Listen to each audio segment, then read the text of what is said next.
porque yo no los veo a ustedes en este momento. Bueno, ahí está, Lauri. Cualquier inconveniente, por favor, les pido me lo avisan. Sí, no te preocupes. Cualquier cosa te avisamos. Bien, vamos a hacer una presentación chiquitita, pero para que quede algo formal. Vamos a presentar el trabajo de tesis para defender el título de Magíster en Ingeniería de Software. El autor de este trabajo es el ingeniero Adolfo Tomás Spinelli. El trabajo está dirigido por la doctora Estela Maris Massa y por el codirector Gustavo Rossi. El título del trabajo es Licitación de requerimientos centrada en el usuario para el desarrollo de Sirius Game.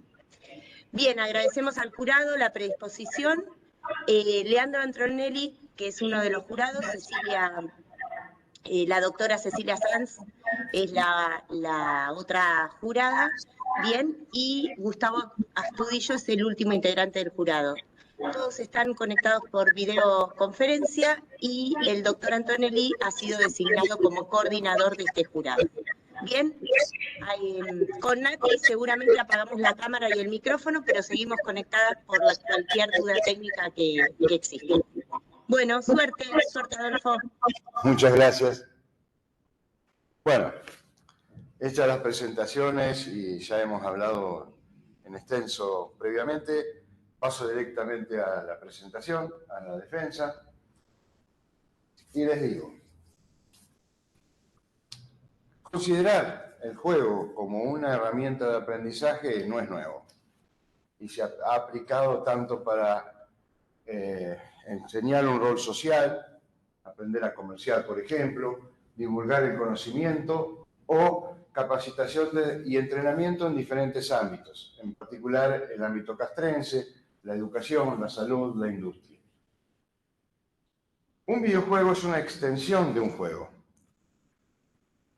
En un videojuego se plantea un conflicto artificial definido por un conjunto de reglas donde el jugador transmite sus emociones. Allí están aquellos que han aportado a la definición, Sale Zimmerman y Crawford.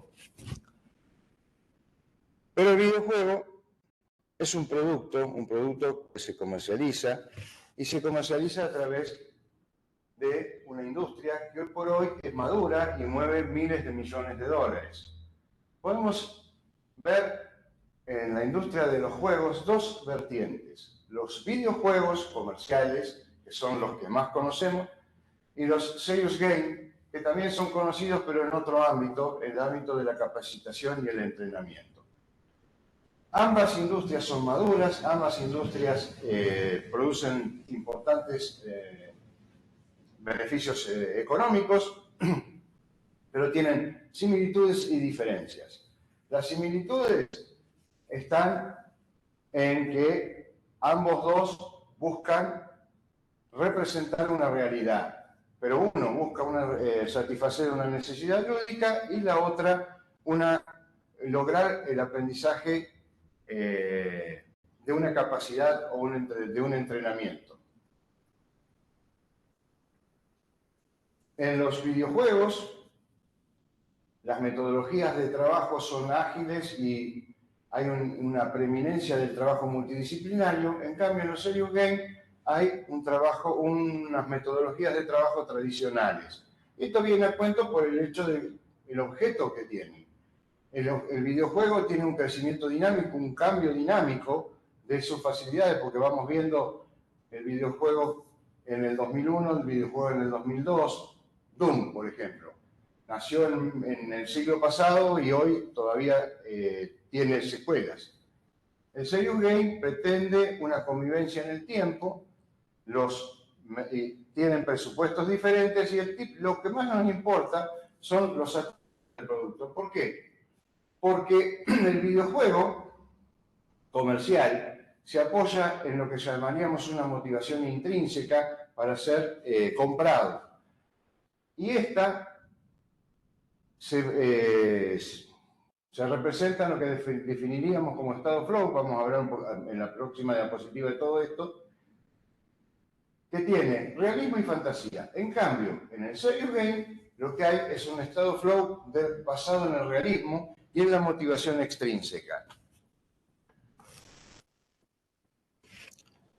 La motivación intrínseca es el deseo de ganar que despierta el juego. El estado flow son las emociones que se provocan a través de ese deseo de ganar. Que lo define, bueno, este muchacho polaco nunca pude saber cómo se pronunciaba. Llegar a ese estado es como sumergirse sensorialmente en el juego. O sea, Murray lo dice, lo describe como inmersión.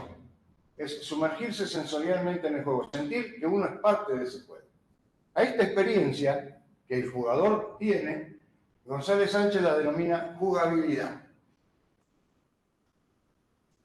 Vamos a ver una relación entre la jugabilidad y la experiencia del jugador con respecto a la experiencia del usuario y la usabilidad. Lo vemos en las siguientes diapositivas. En los serious games tradicionales, lo que prima es espero que me estén viendo, la motivación extrínseca. ¿Qué quiere decir esto? El comitente, la empresa, la organización que ha decidido pedir el desarrollo, la construcción de un serious game, pretende que aquellos que participan en las sesiones de entrenamiento cumplan con determinados objetivos para darles una certificación. El serious game, supongamos, por ejemplo, queremos entrenar bomberos de petróleo. Bomberos de petróleo podemos entrenar de dos maneras. Esperar que se incendie un pozo y entrenarlos mientras tratan de apagarlo, o usar una herramienta como un serious game donde les planteamos la situación para que se entrenen. Incendiar un pozo de petróleo para entrenar no es una medida factible. Nosotros pretendemos unir a los videojuegos comerciales con los serious game en un producto que se llame serious game para el aula, donde esa motivación extrínseca de los serious game la podemos reemplazar por un fortalecimiento de la motivación intrínseca, embebiendo internamente el contenido pedagógico para que éste sea transparente al jugador.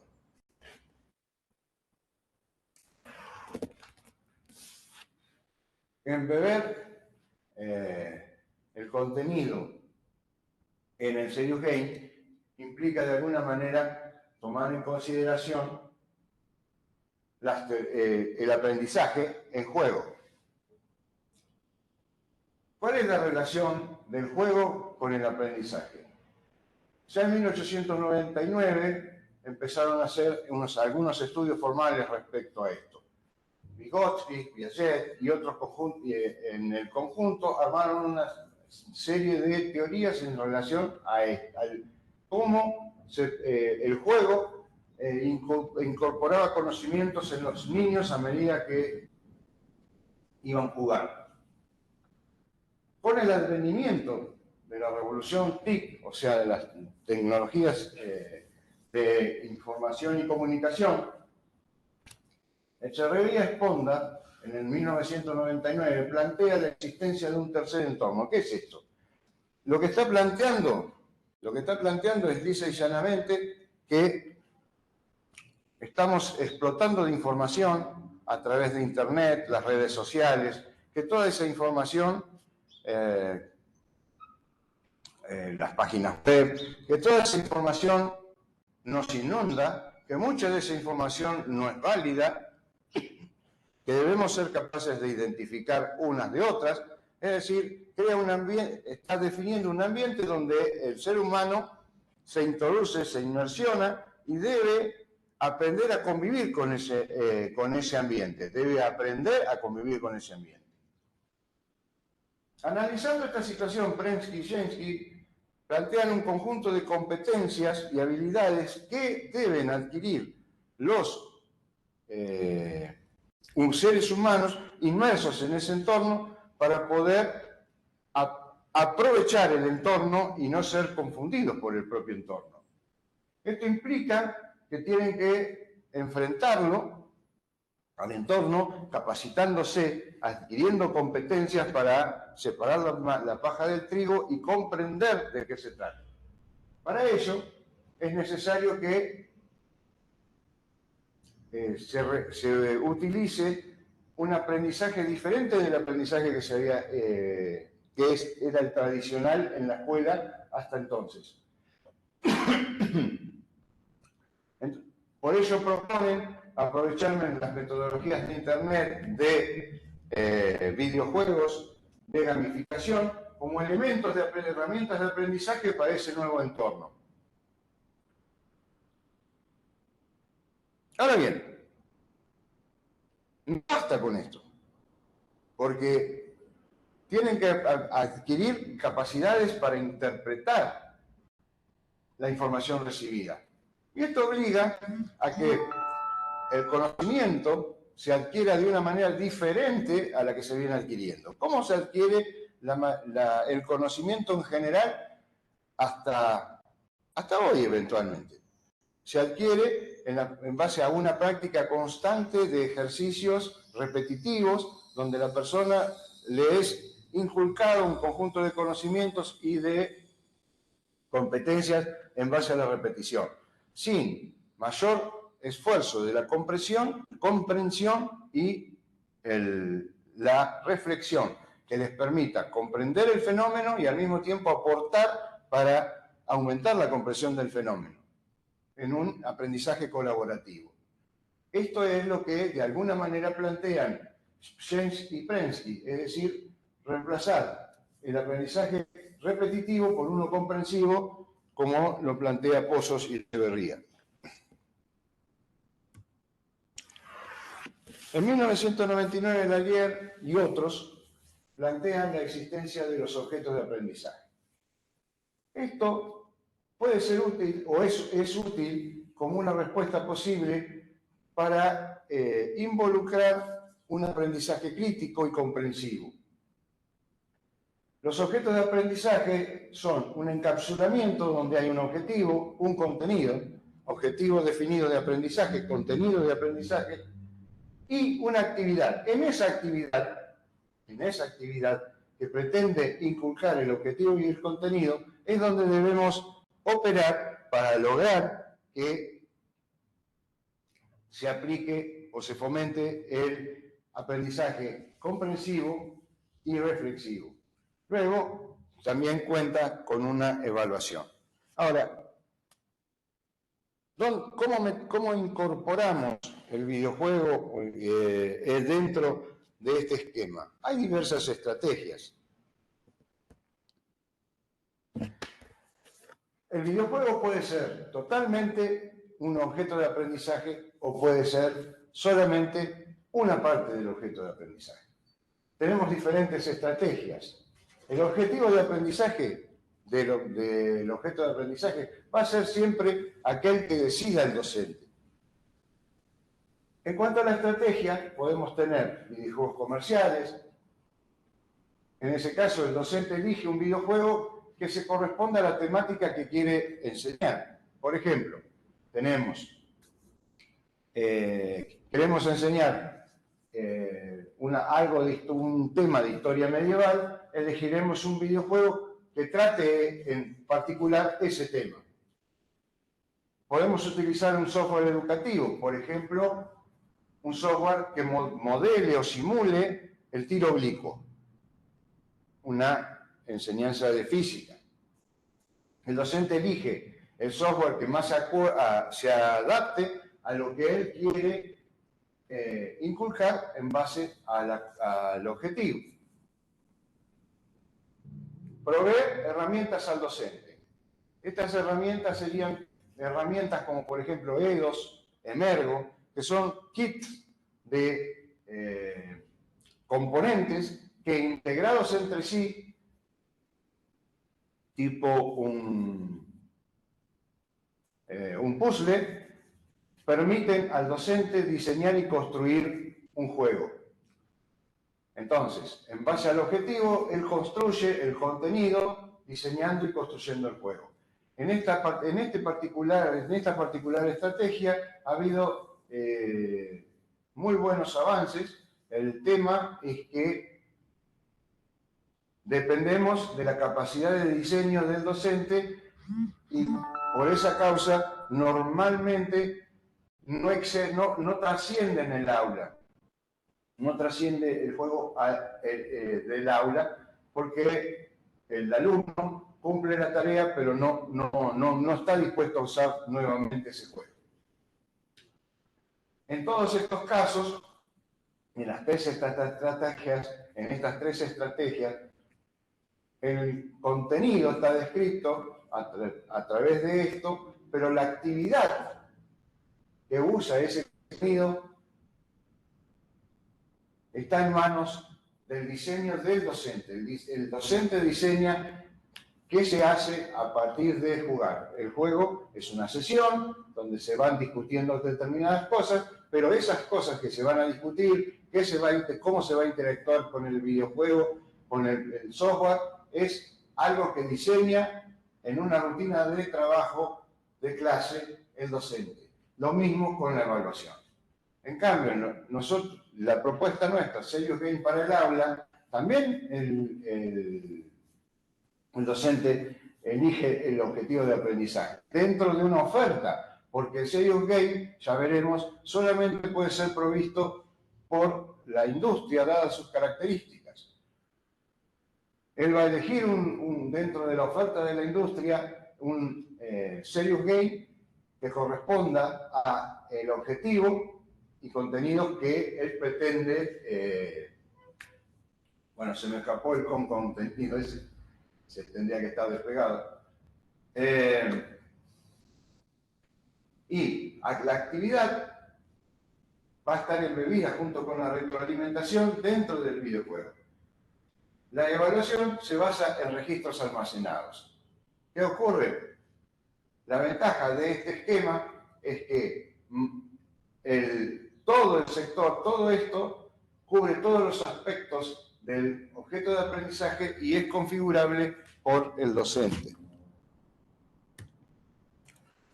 Les dije que íbamos a volver a la experiencia del jugador. ¿Por qué? Porque la experiencia del jugador extiende la experiencia del usuario. La jugabilidad extiende la usabilidad. Jugabilidad e inmersión, que era lo que habíamos hablado, que tenía que ver con la motivación intrínseca, son necesarios para obtener un estado flow, que son las sensaciones que siente el jugador y que lo llevan a jugar. Los que maximizar el estado flow nos va a dar un videojuego exitoso, porque ese videojuego va a querer ser jugado. Nosotros asumimos que un Serious Game para el aula va a ser exitoso si se juega dentro y fuera del aula. ¿Por qué? Porque se va a potenciar su capacidad de fomentar el aprendizaje mientras el alumno juega fuera del aula a ese juego. Para ello, a la vez, no debe ser un videojuego exitoso.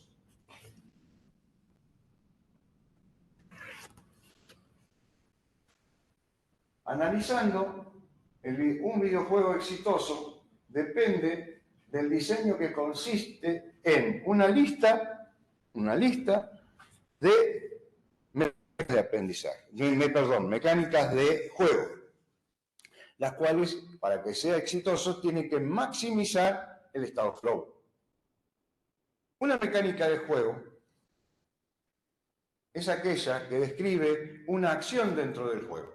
Por ejemplo, si tenemos un juego que implica, el objetivo es ganar en función de la mejor estrategia para ahorrar energía o hacer uso de la energía eficiente. Y en ese juego hay un pañol de lámparas. El hecho de reemplazar en ese pañol de lámparas una lámpara por otra lámpara implica varias acciones, pero una acción que podría ser el reemplazo de esa lámpara sería una mecánica de juego.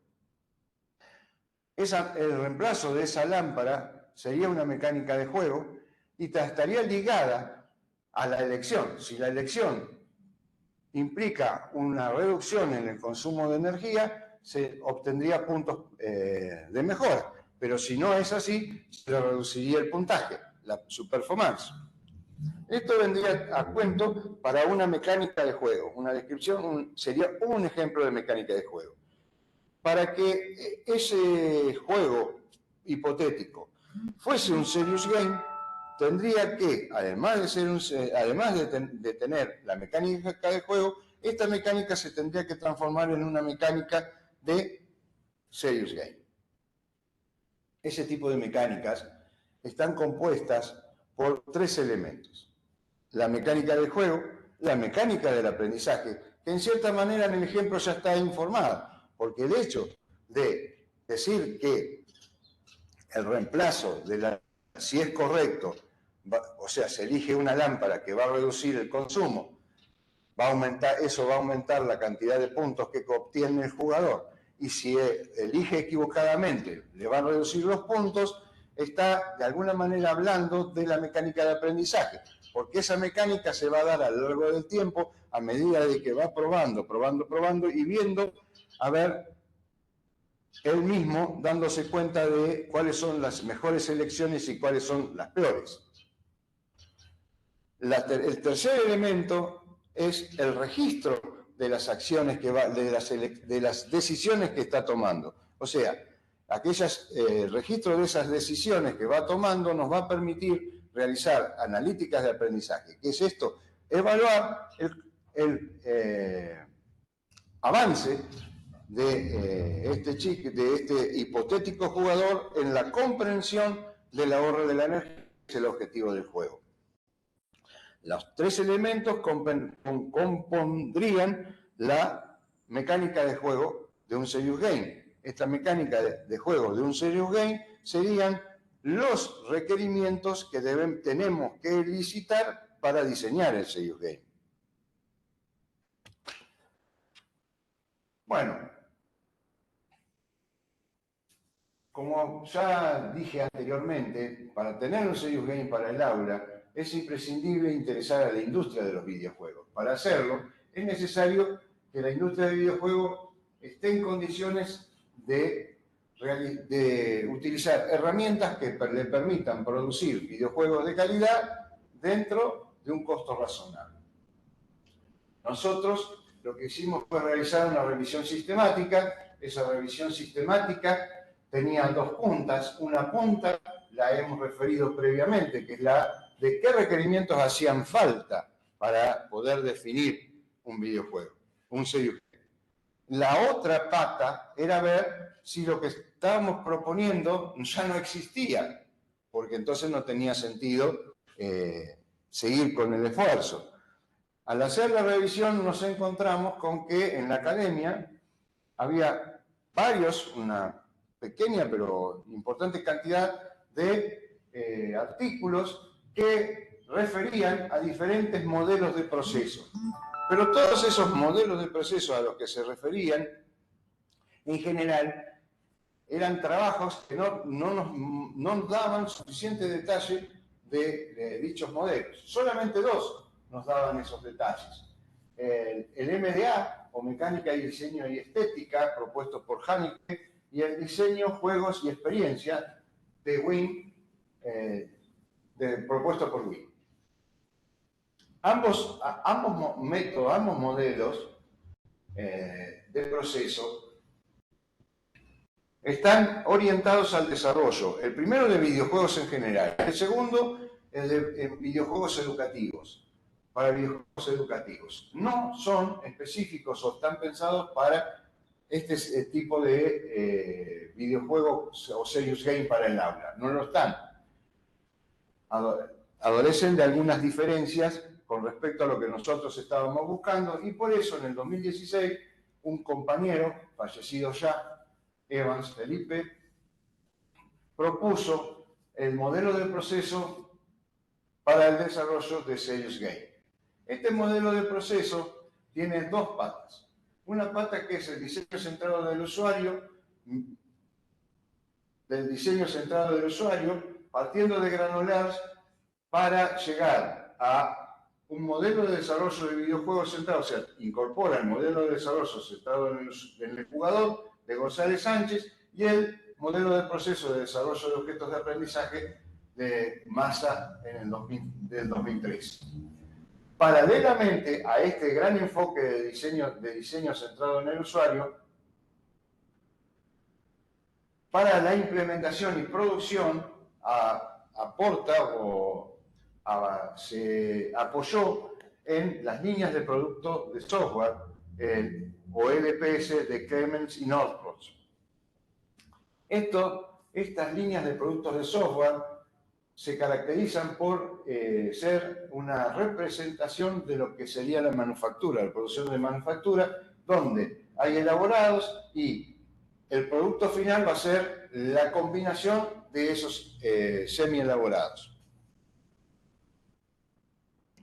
Aquí hay un esquema desarrollado por Felipe, donde nos encontramos con las dos áreas del LPS, que viene, la parte superior tiene que ver con el desarrollo de los componentes, la parte de abajo con la integración de los componentes, y en el medio nos encontramos con los usuarios y los stakeholders que van en un proceso cíclico refinando la producción.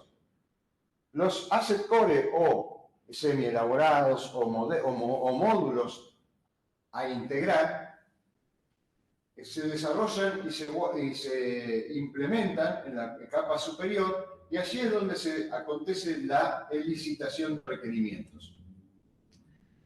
Este esquema de Felipe puso licitación en lugar de poner especificación, y yo lo dejé en honor a él porque está fallecido.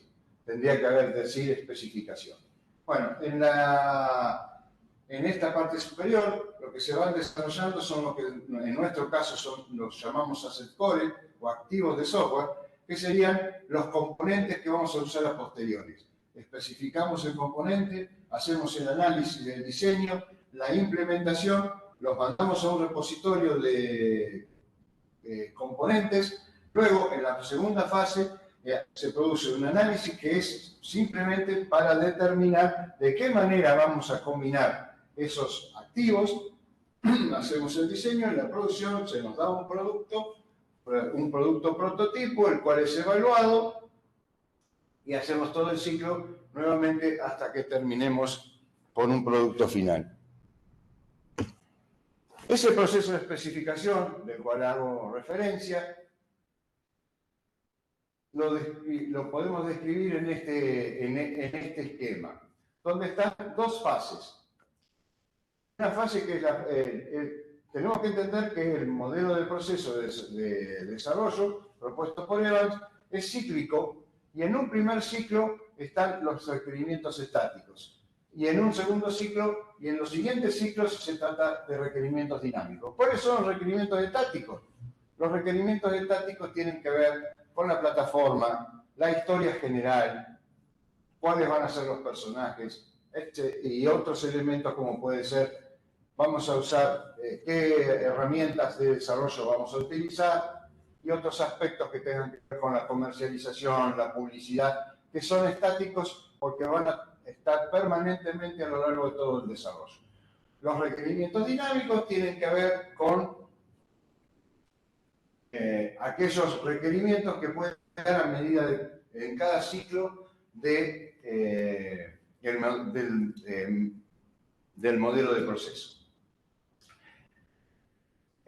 En cada fase del proceso de especificación se repite lo mismo, hay un mecanismo de licitación, se redacta la especificación, se la valida. Y esto ha de transcurrir en cada ciclo hasta que termine el proceso, que tengamos un prototipo terminado. Hay diferentes actores en el proceso de especificación. Los que están en el círculo azul son aquellos que participan en la redacción de la especificación y en el control del modelo de proceso, que son el project manager, los ingenieros de requerimiento y los programadores. Sobre la otra mano están los stakeholders, que tienen que ver con los docentes, guionistas, expertos en efectos especiales, los gamers, que participan en la validación del listado de requerimientos.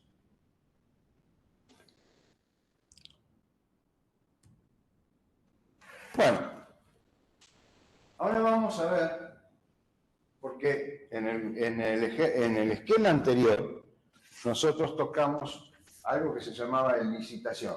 El licitación ciclo 0 y licitación ciclo N son el mismo mecanismo, con la única diferencia que en el ciclo 0 se hace énfasis en los requerimientos estáticos y en el ciclo N, o sea, en todos los demás ciclos, se hace énfasis en los requerimientos dinámicos.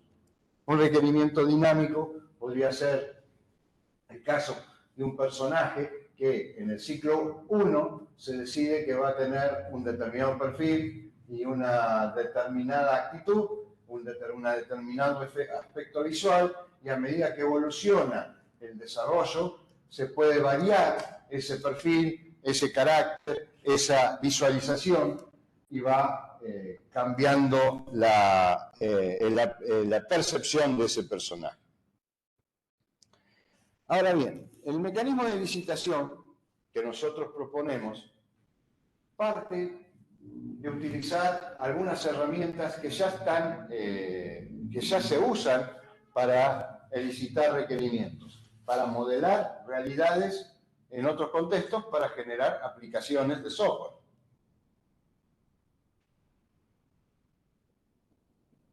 Elegimos el léxico extendido del lenguaje, propuesto por Leite, porque la realidad concreta del desarrollo de serious game y de videojuegos es multidisciplinaria, pero no solo multidisciplinaria. Además de ser multidisciplinaria, nos podemos encontrar con gente que trabaja en diferentes países, tienen diferentes idiomas, tienen diferentes idiosincrasias, conocen determinadas cosas diferentes y tienen experticias diferentes. Entonces necesitamos un lenguaje común, algo que nos permita eliminar ambigüedades. Y el ley justamente busca eso. En esencia es un glosario de términos donde va a haber sujetos, objetos, verbos y estados que, por su definición, cada uno tiene que estar bien definido, tiene que tener una noción, descripción y el impacto. O sea, ¿qué hace, qué cambia, qué estados le hace cambiar a alguien, a un sujeto, un objeto dentro del glosario? Y esto nos permite modelar sin ambigüedades y fundamentalmente para nosotros, además de esto que también es muy importante, nos permite intercambiar opiniones entre diferentes stakeholders. Adicionalmente, no basta tener un lenguaje común. Tenemos que buscar la forma de representar las acciones en ese modelo. ¿Y qué es lo que estamos haciendo?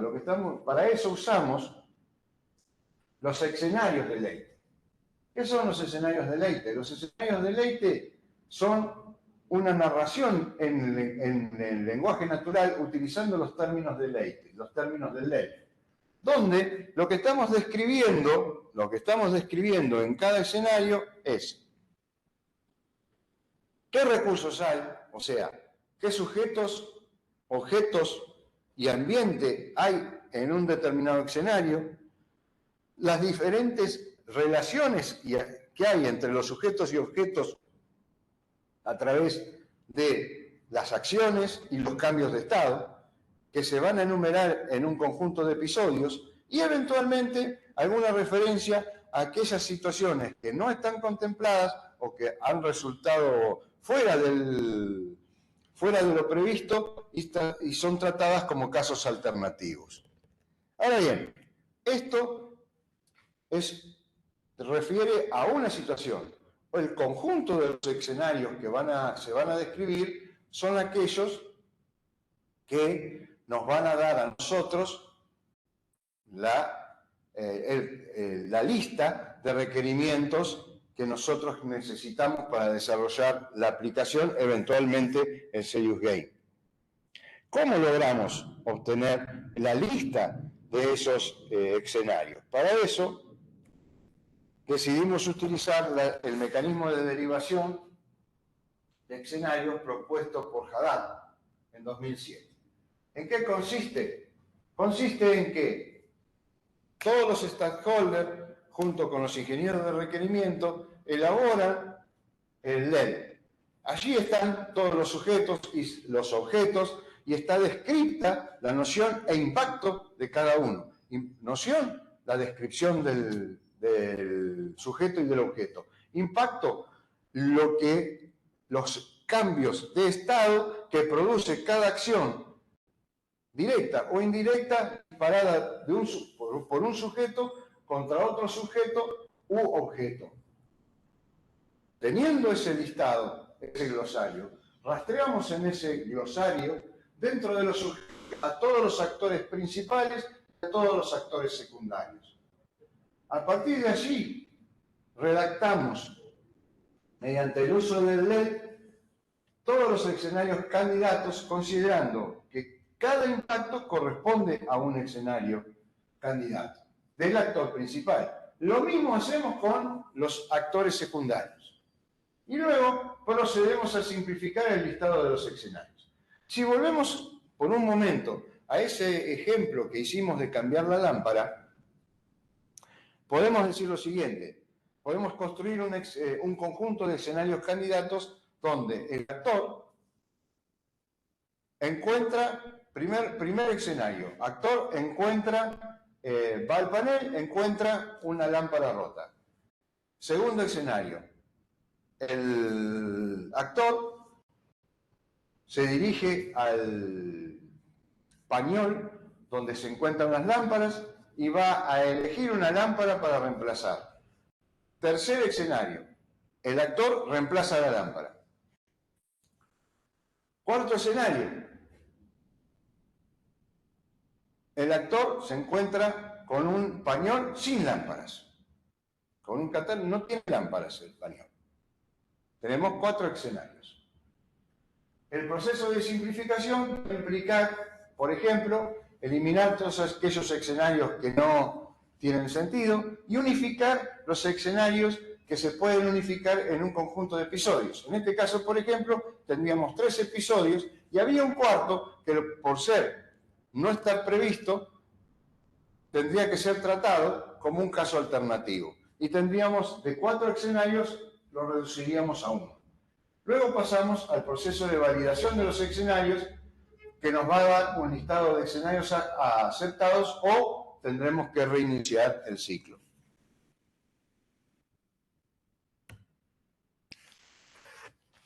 Estas herramientas se traducen en este esquema que ejemplifica el mecanismo de licitación. Este esquema nos dice que hay 2 tipos de actores, son todos stakeholders, indudablemente. Están el ingeniero de requerimiento y luego todos los que participan, programadores, docentes, especialistas en efectos, gamers. Y entonces, los ingenieros de requerimiento participan en el control, planificación y control de todas las actividades. En cambio, los stakeholders aportan en aquellos lugares donde su experticia es importante. ¿Cómo sería la cuestión? El ingeniero de requerimientos planifica las actividades, estas actividades son ejecutadas y los otros stakeholders aportan su experticia y su información para obtener la información que define el LED. La definición del LED, con esa información, los ingenieros de requerimientos construyen el LED. Eventualmente, en ciclos posteriores también lo van a mantener a lo largo del plazo, porque esto se repite en cada ciclo de especificación. Con esos LED se van construyendo los escenarios de lente a través de la derivación de escenarios. Este proceso lleva por delante un juicio de experto que también, en el cual participan todos los stakeholders junto con la construcción de escenarios, y si no estamos conformes, reiniciamos el ciclo de derivación, que es lo que vimos anteriormente. Si estamos conformes, tenemos los escenarios validados y termina el proceso, el mecanismo de licitación. Aquí abajo encontramos lo siguiente: hay un conjunto de temas que son los entregables. Recibimos material para definir el LEL, recibimos el LEL, el glosario, el lenguaje común, recibimos los escenarios a derivar, recibimos los escenarios a validar y los escenarios validados. Y todos esos datos deben ser almacenados. ¿Por qué? Porque es necesario contar con información para tener la trazabilidad, tanto de las decisiones como conseguir la información en los próximos ciclos, para saber, en definitiva, si debemos retrotraer una decisión o avanzar en el camino. Bueno, con todo esto, nosotros desarrollamos un Serious Game, Power de Zombies, utilizando el mecanismo de licitación y el modelo de proceso de desarrollo de Serious Game. Y en este modelo, esto es un ejemplo de los escenarios que se fueron construyendo. Ahora, luego de aplicar y evaluar cómo nos fue con este desarrollo, nosotros obtuvimos el siguiente listado de fortalezas, debilidades y sugerencias para trabajos futuros. Como gran fortaleza, la metodología que decidimos utilizar nos permitió fortalecer y fomentar el trabajo colaborativo, fortalecer y ayudar, facilitar el intercambio de opiniones entre los stakeholders, pero sobre la otra mano tenemos debilidades, y las debilidades vienen de la mano de lo siguiente. Las herramientas que nosotros hemos elegido, en particular los escenarios de Leite, están pensadas para el desarrollo, para la licitación de requerimientos en sistemas de tipo, por decir tradicional, que no tienen una interacción fuerte con los aspectos multimediales, cosas que en los juegos, en los serious games, en los videojuegos en general, las tienen. Por eso es necesario atender esa cuestión, porque es relevante e importante para el intercambio entre los stakeholders. Es necesario contar con una herramienta que nos permita mantener los escenarios y que provea soporte para la derivación y la trazabilidad, junto con incluir los artefactos multimedia. Como mejora, se sugiere justamente fortalecer las debilidades, o sea, reducir las debilidades incorporando o desarrollando una herramienta de esta naturaleza. Teniendo en cuenta que una herramienta de esa naturaleza incluso hasta podría ser una herramienta que favoreciera el uso del LPS ya en el mismo proceso de desarrollo y no en la licitación. Bueno, con esto hemos completado la presentación y quedo a su disposición para las preguntas que sean del caso. Bueno, muchas gracias, Adolfo, por la presentación.